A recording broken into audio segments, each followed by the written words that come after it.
ஹாய்ங்க. ஒரு mini vlog பார்க்கலாம் வாங்க. இன்றைக்கி காலையில் 5 மணிக்கு எடுத்த வீடியோ இது. இன்றைக்கி பிரேக்ஃபாஸ்ட்டுக்கு என்ன பண்ணேன்னு பார்த்தீங்கன்னா, ராகி வச்சு இட்லி தோசை மாவு அரைச்சி வச்சுருந்தேன். எப்படி ராகி வச்சு அரைக்கிறீங்க அப்படின்னு ஒரு சில பேர் கேட்குறீங்க. டீட்டெயில்டாக நான் வீடியோ எடுத்து வச்சுருக்கேன். அடுத்த வீடியோவில் இந்த மாவு எப்படி அரைக்கிறதுன்னு நான் உங்கள் கூட ஷேர் பண்ணுறேன்.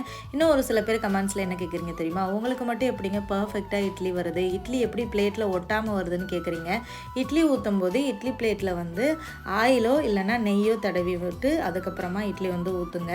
நான் சொல்கிற மெஷர்மெண்ட்டில் கரெக்டாக ஊற வச்சு அரைச்சி புளிக்க வச்சு பண்ணிங்கன்னா சூப்பராக வரும்.